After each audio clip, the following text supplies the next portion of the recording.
Hello and welcome to 9.1 Sequences. So in Chapter 9 we're starting to talk about sequences and series and things like that. We're going to be using some calculus with these. So you may or may not have been exposed to sequences before, but here we go. A sequence is a function whose domain is a set of positive integers. So you're going to plug into like 1, 2, 3, 4, 5. Now you're not going to plug in 1.5, 2.2, things like that. Only positive integers. It is common to represent sequences by a subscript notation rather than by the standard function notation. So the first one we call it A1, A2, A3, A4, A sub n. A1, A2, A3, A4, comma, dot, dot, dot, AN, dot, dot, dot. See these dot, dot, dots? That means all the stuff in between, and that means going on in that pattern. Other terms, A sub n is the nth term. So example 1 says, write the first 5 terms of the sequence, where the first one is a sub n equals 3 to the n over n factorial, and the second one, a sub n equals sine of n pi over 2. So let me scroll this up to give us some space to work.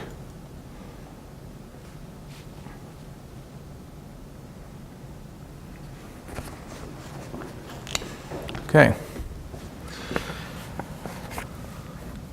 So for a sub n equals 3 to the n over n factorial, our a1 is going to be 3 to the 1 over 1 factorial, which is 3. a2 is 3 to the 2 over 2 factorial. That's 9 over 2. a3 is 3 to the 3 over 3 factorial. That's 27 over 3 factorial is 3 times 2 times 1. 27 over 6, and that reduces to be 9 halves again. Hey, look at that. That's interesting. A4 is going to be 3 to the 4th over 4 factorial. That's 81 over 4 times 3 times 2 times 1. That's 81 over 24. That could be reduced to be 27 over 8. And a5 is going to be 3 to the 5th power over 5 factorial. That's going to be 243 over 5 times 4 times 3 times 2 times 1. The 3 can be divided out, so that'd be 81 over 40.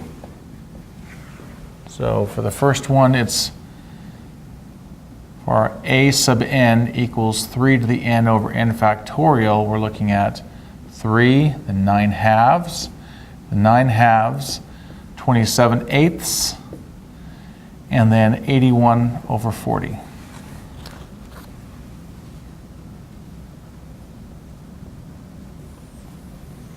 For the second one, a sub n is equal to sine of n pi over 2.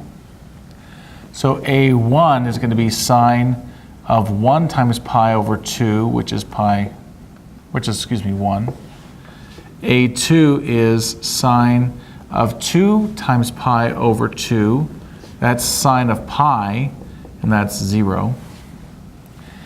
A3 is going to be sine of 3 pi over 2, which is negative 1.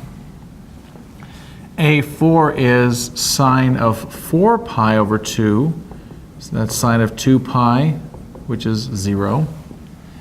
And A5 is sine of 5 pi over 2, which is 1 again. So our sequence could be written sine of n pi over 2 is going to be 1, 0, negative 1, 0, 1. So those are our sequences. Example 2, write out the first 5 terms of the recursively defined sequence. So in a recursively defined one, you get the next term off the previous. So we're given the first one, and from that we can get the others.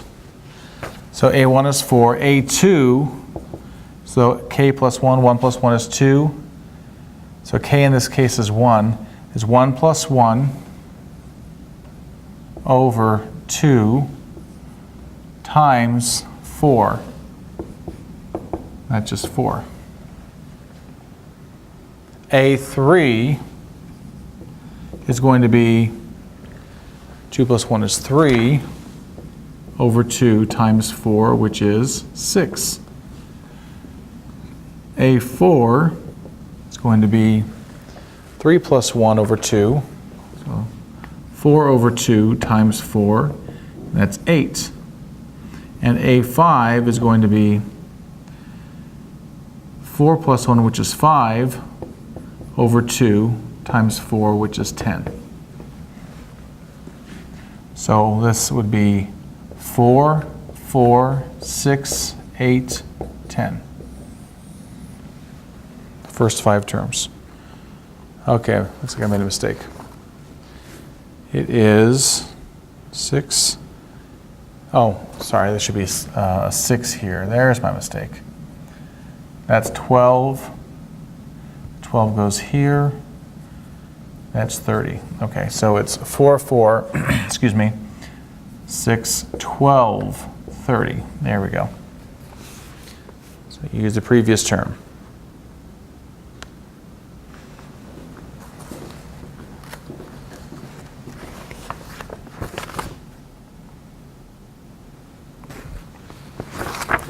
Clear the board here.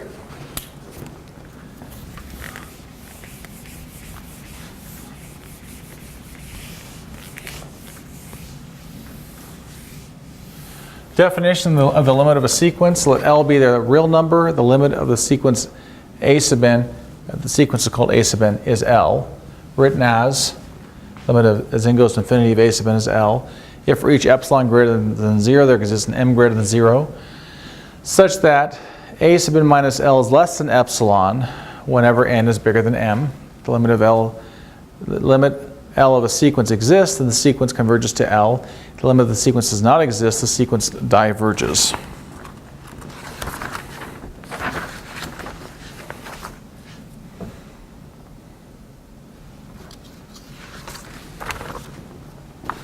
Okay. Theorem 9.1, limit of a sequence. Let L be a real number. Let F be a function of a real variable such that the limit as n goes to infinity of f of x equals L. If A sub n is a sequence, I think there should be a limit as x goes to infinity. If A sub n is a sequence such that f of n equals A sub n for every positive integer n, then the limit as n goes to infinity of A sub n is L. So if you can take your term and look at the limit as n goes to infinity and you get a number, that's going to be your limit. So it says use the graphing utility. I'm not going to use the graphing utility. I'll just graph it here. Graph the first 10 terms of the sequence. You might recognize this. This is 2/3 n. This is just like a line that goes through 0.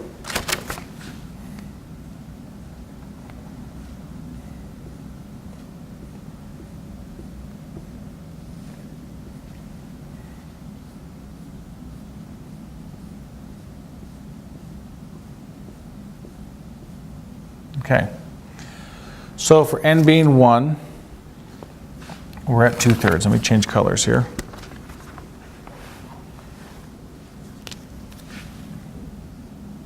For n being 2, we're at 4/3. For n being 3, we're at 6/3, which is 2. For n being 4, we're at 8/3. For n being 5, we're at 10/3. For n being 6, we're at 12/3, which is 4. So see in this line. And for n being 7, we're at 14/3.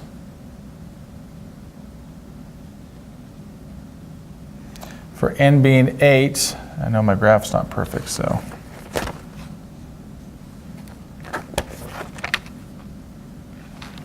For n being 8, we're at 16/3.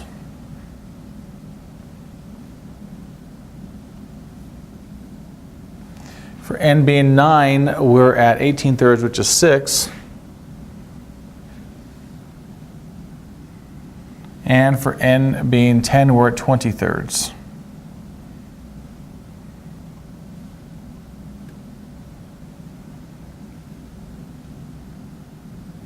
there's our graph. Okay. Okay, simplify the ratio of factorial. So we have 25 factorial over 23 factorial. Now, 25 factorial over 23 factorial. That's 25 times 24 times 23 times 22 times 21 times down to 2 times 1. 23 factorial is 23 times 22 times 21 times 2 times 1. So the 23's divide, 22's divide, 21's divide, 2's, 1's, well, don't need to worry about the 1's. So we're really just looking at 24 times 25, which is 600.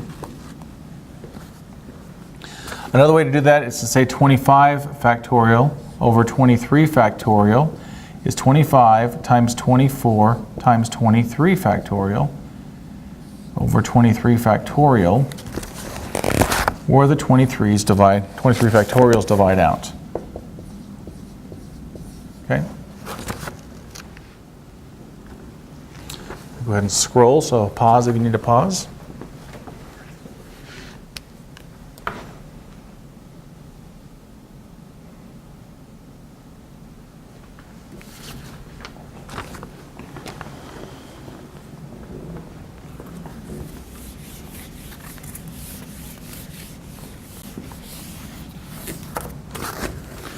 Find the limit of the sequence. A sub n equals 5 minus 1 over n squared. So we're going to look for the limit as n goes to infinity of a sub n. That's our limit as n goes to infinity of 5 minus 1 over n squared. That's 5 minus 1 over infinity squared. It's 5 minus 1 over infinity, which is 5 minus 0, which is 5. That's it. Okay, properties of limits of sequences. The limit as n goes to infinity of a sub n equals L, and the limit as n goes to infinity of b sub n equals k. If that's the case, the limit of the sum or difference is the sum or difference of the limits. Limit as c times a sub n is c times L, where c is any real number. Limit of a sub n b sub n is Lk, the product of their limits, and the limit of the quotient is the quotient of their limits.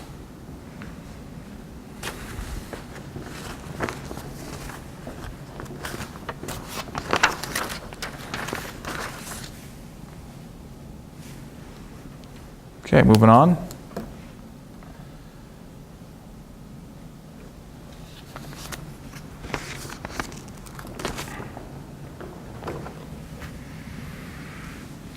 Determine the convergence or divergence of the sequence with a given nth term. If the sequence converges, find its limit. So let's just take a look at a few terms. A sub 1 is going to be negative 1 to the 1 times 1 over 1 plus 1. That's negative 1/2. A sub 2 is going to be negative 1 squared to the 2 over 2 plus 1, or 2/3. A sub 3 is going to be negative 1 cubed times 3 over 3 plus 1, which is negative 3/4. A sub 4 is going to be negative 1 to the 4th power times 4 over 4 plus 1, which is 4/5. So if we look at this, a sub n is going to be negative 1/2, positive 2/3, negative 3/4, positive 4/5, negative, probably I'm just going off with the pattern. These are going up by one, these are going up, and it's alternating positive or negative. Negative 5/6, positive 6/7, and so on. So, with that, if we look at the every other term,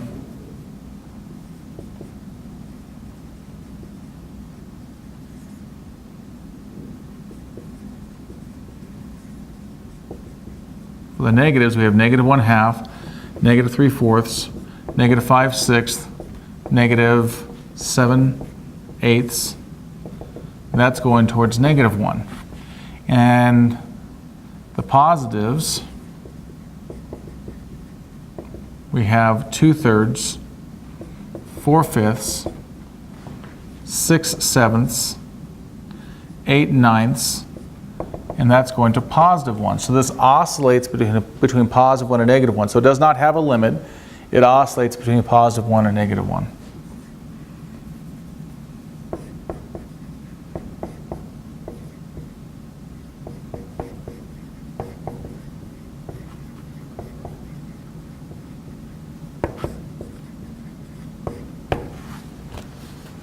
Okay, so this diverges.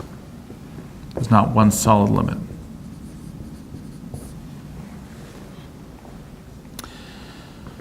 Okay, example 7. Determine the convergence or divergence of the sequence. Use the given nth term. If the sequence converges, find its limit. Okay. So we have a sub n equals natural log of n over, that should have been n, not a b. This is hint, use L'Hopital's rule. So we have, think of this as a sub n equals natural log of n to the 1/2 over n.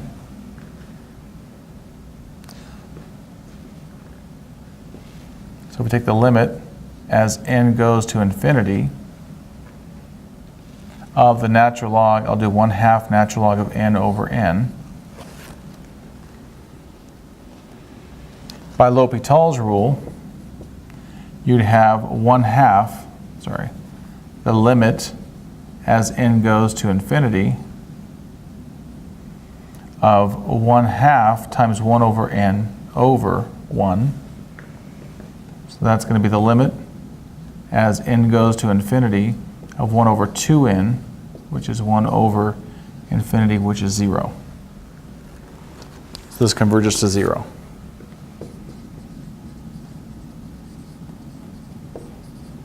Okay.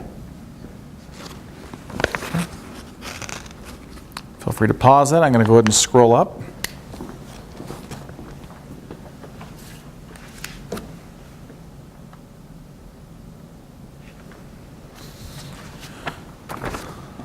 Theorem 9.3 is called the squeeze theorem for sequences.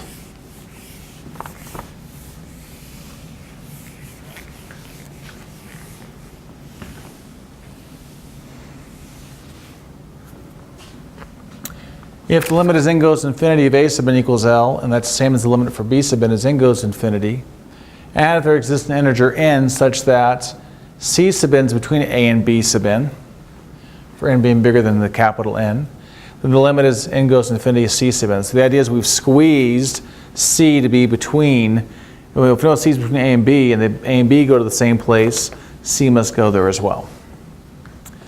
Okay, write an expression for the nth term of the sequence. Okay, so let's do this first one here. So our first term is 1, our second term is 2, our third term is 7, our fourth term is 10. Well, let's see, this goes up by 1.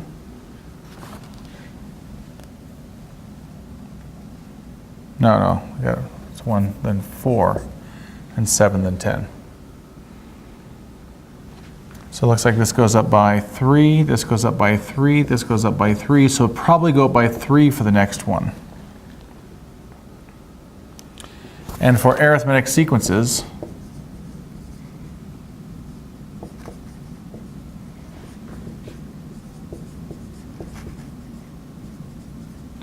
a sub n is equal to the first term a1 times n minus 1 times d, where d equals the difference.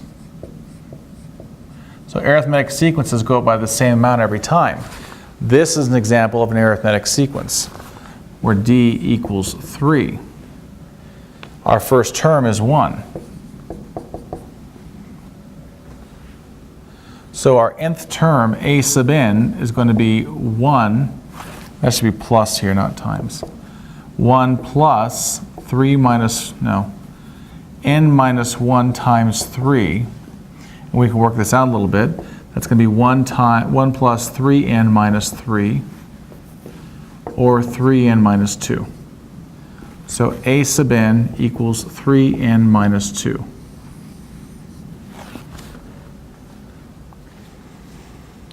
In the second case, a little different, we have 2.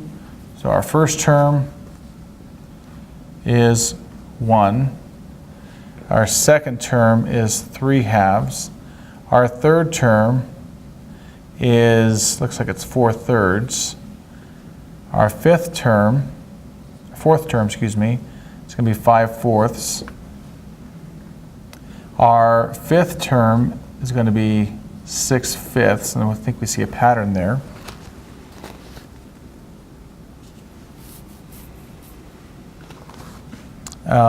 We could break this down to be 1 plus 1 over 1, 1 plus 1 over 2, 1 plus 1 over 3, 1 plus 1 over 4, 1 plus 1 over 5. So we're, in each case, we're doing 1 plus 1 over whatever the term number is. So our a sub n is 1 plus 1 over n.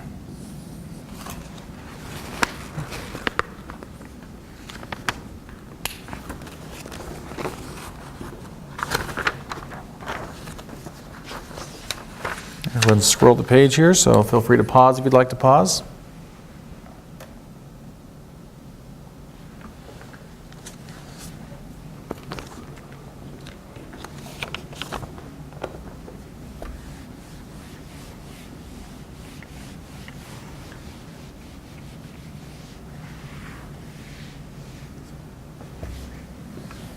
Okay, Theorem 9.4, the absolute value theorem. For the sequence a sub n, if the limit as n goes to infinity, the absolute value of a sub n equals 0, then the limit of a sub n is 0. So the limit of the absolute value is 0, limit of that one is 0 as well. It may alternate, may oscillate positive, negative, but it's still going to 0. Definition of monotonic sequence, a sequence a sub n is monotonic if its terms are non-decreasing or non-increasing. They could be the same or going up, or they could be the same or going down. But they can't be up then down. It's either the same or up, same or down. Definition of a bounded sequence. A sequence a sub n is bounded above if there's a real number m such that a sub n is less than or equal to m for all n. The number m is called the upper bound. So you could like have an increasing thing, boom, boom, boom, boom. It's going towards a number, but it's not going to pass that number. That is bounded above. Bounded below, if there's a number n such that n is less than all of them. So they might be going down, but they're never going to go below that one. Sequence a sub n is bounded if it is bounded above and below.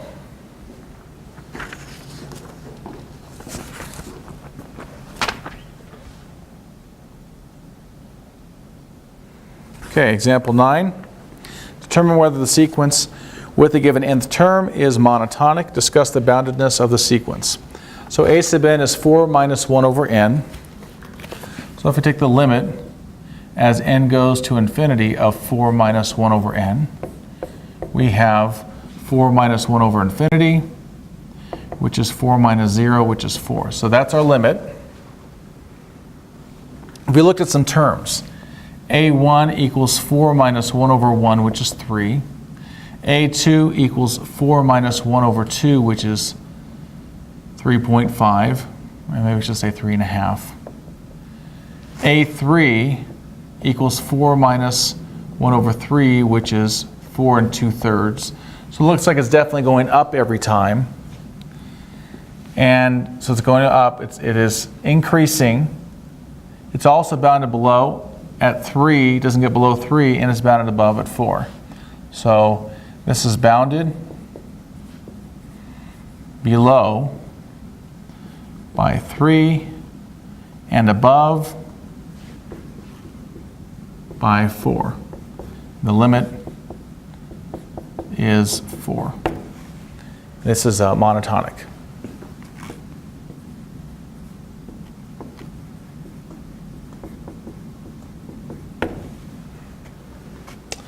Okay.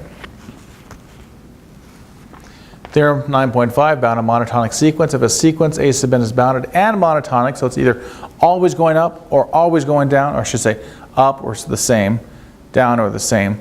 If it's going up or the same, that means it's going to be going to a specified value, the upper bound. If it's going down or the same, it's going to a specified value, the lower bound. So use theorem 9.5 to show that the sequence with the given nth term converges, and use a graphing utility to graph the first 10 terms of the sequence and find its limit. Okay, this is a little different than the one above. First of all, the absolute value of 4 minus 3 over n is less than 4. A sub 1 is 4 minus 3 over 1, which is then 1. A sub 2 is 4 minus 3 over 2, which is 1.5. A sub 3 is 4 minus 3 over 3, which is 3, excuse me. A sub 4 is 4 minus 3 over 4, which is 3.25. A sub 5 is 4 minus 3 over 5, which is 4 2/5.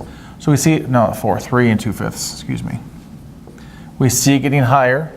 We see it's going to be bounded above by 4, and we see it's bounded below by 1. So bounded above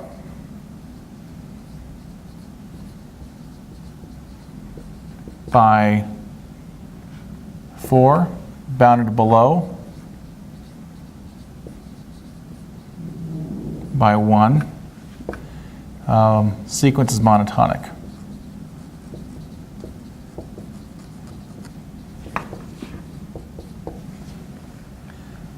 Therefore converges to 4.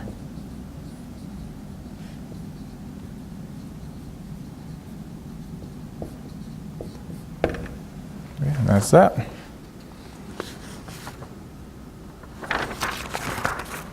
And that's it for 9.1. Hope you enjoyed that. We'll get on with 9.2. Okay, let me know if you have questions.